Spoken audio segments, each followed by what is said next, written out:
Hi, welcome to Hind's Feet, and today we are going to be looking at Proverbs 5. Now, if you haven't subscribed to my channel, please hit that little subscribe button down there, and I would love it if you come on board. I'm going to go right through all the Proverbs, and we're just going to unpack it, see what the Lord has for us. So if you want to be part of that journey, please hit that subscribe button.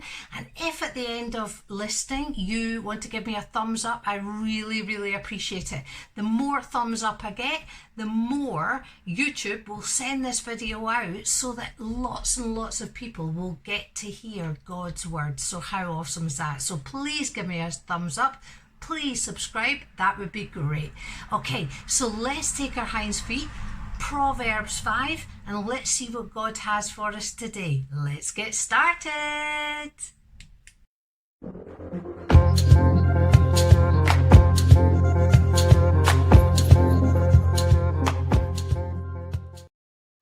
Okay, so we're going to start verse 1. It says, my son, pay attention.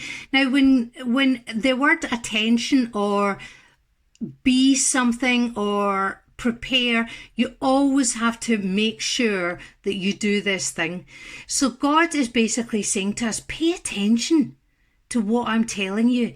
Turn your eyes to my words of insight, that you may maintain discretion and your lips may preserve knowledge. Now, preserve, obviously, we know means to give it long life. And if we preserve knowledge, we will have long life. And we learnt about that in Proverbs 4. For the lips of the adulterous woman drip honey, and her speech is smoother than oil. But in the end, she is bitter as gall, sharp as a double-edged sword. Her feet go down to death. Her steps lead down straight to the grave. She gives no thoughts to the way of life. Her paths wander aimlessly, but she does not know it. Now, as we know, verse 7, I have pinpointed that verse 7 seems to be, it's a holy number, and it seems to be something that is really pinnacle in every single proverb. Now then, my sons. And what is interesting here is, if you look at the start of the proverb, it says, my son. Okay, and this is as if King David is speaking to Solomon. And then Solomon has taken what he's learned from his father and he's now passing it on to his sons. Now then, my sons, listen to me. Do not turn aside from what I say. Keep to a path far from her.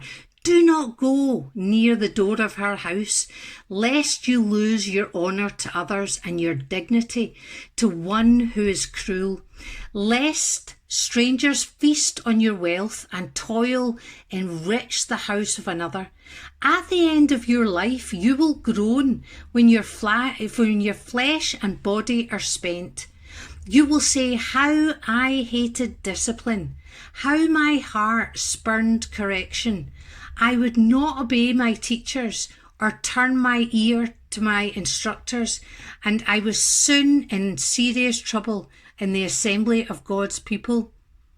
Now, I think that what is really important here is the fact that at all costs, it's saying, do not do things with women, or women, do not do things with guys. I know this is obviously based on the fact of it being a woman, but it's the same thing. Do not go near the door of his house either, lest you lose control, honour of others. Now, obviously in life, it shouldn't bother us what other people think of us. But actually, we have to remember that we are ambassadors of Christ. We are representing Christ. And so therefore, it does matter, not from our point of view, but if we are representing God and Christ and we are Christ's ambassadors, we cannot then turn round and do things that are clearly totally wrong in the law of the land, as well as what is wrong in God's eyes. Okay, and it says, drink water from your own cistern, running water from your own well. Now, obviously, if we think of water in the Bible, the water of living life, the water that gives us life, and that living water in the New Testament, obviously, Christ says, I am the living water. If you drink from me, you will never grow, you will never be thirsty again, and you will always have endless supplies. So it says here, drink water from your own cistern, running water from your own well. In other words, what is inside your heart? Drink from that. Get what you need. All the things in life, get what you need from within you. Okay, should your springs overflow in the streets, your streams of water in the public squares, let them be yours alone, never to be shared with strangers. In other words, what you have with God, what you have learned from God, and use that. It's really, really important that we think about what God has taught us in life, and we make sure that we hold on to it. May your fountain be blessed, and may you rejoice in the wife of your youth. In other words, whoever you married, and if you didn't get married, like I'm single, but in that I am the bride of Christ. So may your fountain be blessed, and may you rejoice in the wife of your youth. In other words, I have to rejoice in the fact that I am the bride of Christ. A loving doe, a graceful deer, may her breast satisfy you always. May you ever be intoxicated with her love. Now, intoxicated obviously is a very strong word. Intoxicated is normally linked to alcohol. And obviously when you're just like absolutely out of control and you just do everything, you just want more and more drink. And it's the same thing when you're intoxicated, you eat and eat and eat, and it just makes you do lots and lots of things. So it's saying, may you ever be intoxicated with her love. And that's the thing that keeps you going. Why, my son, be intoxicated with another man's wife? Why embrace the bosom of a wayward woman? In other words, it's going to do you absolutely no good. For your ways are in full view of the Lord, and he examines all our paths. The evil deeds of the wicked ensnare them. The cords of their sins hold them fast. For lack of discipline, they will die, led astray by their own great folly. In other words, what the proverb is saying is, if you go down that path of adultery, if you go and be led astray and live in a life that is totally unacceptable as a Christian, then actually it's going to be your own great folly. Those words right at the very last sentence there.